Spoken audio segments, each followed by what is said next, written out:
കേന്ദ്ര ബജറ്റിൽ ശബരിമലയ്ക്ക് എന്ത് ലഭിക്കുമെന്ന പ്രതീക്ഷയിലാണ് പത്തനംതിട്ട. തെരഞ്ഞെടുപ്പ് പ്രചാരണ വേളയിൽ പ്രധാനമന്ത്രി നരേന്ദ്രമോദി ശബരിമലയ്ക്ക് പ്രത്യേക പാക്കേജ് വാഗ്ദാനം ചെയ്തിരുന്നു.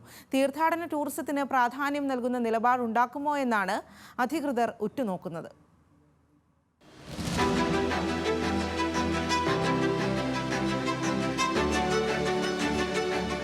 500 മുതൽ 600 കോടി രൂപ വരെയാണ് ശബരിമലയിലെ ശരാശരി വരുമാനം. അടിസ്ഥാനമായി ഈ വരുമാനത്തിലാണ് തിരുവിതാംകൂർ ദേവസ്വം ബോർഡിന്റെ കീഴിലുള്ള 1251 ക്ഷേത്രങ്ങളും മുന്നോട്ടു പോകുന്നത്.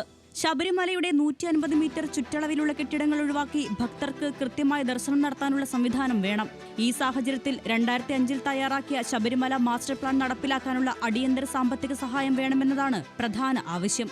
എനിക്കും വ്യക്തിപരമായി അവിടെ ഈ കോൺക്രീറ്റ് കെട്ടിടങ്ങൾ ഇങ്ങനെ ഉണ്ടാക്കി വെക്കുന്നതുകൊണ്ട് വ്യക്തിപരമായി എനിക്ക് യോജിപ്പുള്ള ആളല്ല.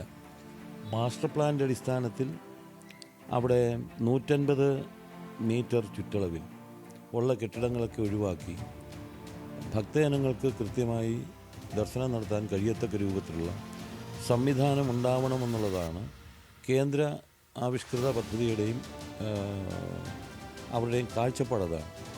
അപ്പോൾ അതിൻ്റെ അടിസ്ഥാനത്തിലാണ് ഇപ്പോൾ അത് മുമ്പോട്ട് പോയിക്കൊണ്ടിരിക്കുന്നത്.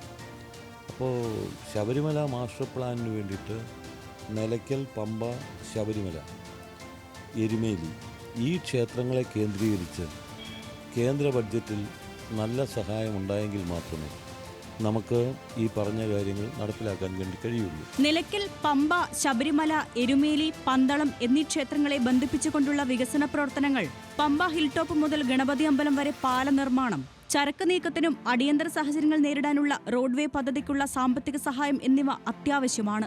ഇതിനു പുറമെ പമ്പാ നദിയുടെ ശുചിത്വത്തിനാവശ്യമായ ബൃഹത് പദ്ധതികളും കാത്തിരിക്കുന്നുണ്ട്. പമ്പാ നദിയുടെ ശുചിത്വമാണ് ഏറ്റവും പ്രധാനം. കാരണം പമ്പയെ പുണ്യനദി എന്നാണ് നാം വിളിക്കുന്നത്. ഇന്ത്യയിലെ എല്ലാ തീർത്ഥാടന കേന്ദ്രങ്ങൾക്കും നദീ സംരക്ഷണവുമായി വലിയ ബന്ധമുണ്ട്. ഇപ്പോൾ ഗംഗയുടെ സംരക്ഷണം നമ്മൾ ചർച്ച ചെയ്യുന്നുണ്ട്. എന്നാൽ പമ്പയുടെ സംരക്ഷണ കോടിക്കണക്കിന് രൂപ നമുക്ക് ആവശ്യമുണ്ട്. അപ്പം അതിനായി കൂടിയിട്ടുള്ള ഒരു വലിയ മാസ്റ്റർ പ്ലാൻ. എങ്ങുമെത്താത്ത അങ്കമാലി എരുമേലി റെയിൽപാതയ്ക്ക് ബദലായി ചെങ്ങന്നൂർ പമ്പാപാത വികസനത്തിന് മുൻതൂക്കം ലഭിക്കണമെന്നും ആവശ്യമുണ്ട്. ഈ പാത പ്രാദേശിക വികസനം മെച്ചപ്പെടുത്തുമെന്നാണ് വിലയിരുത്തൽ.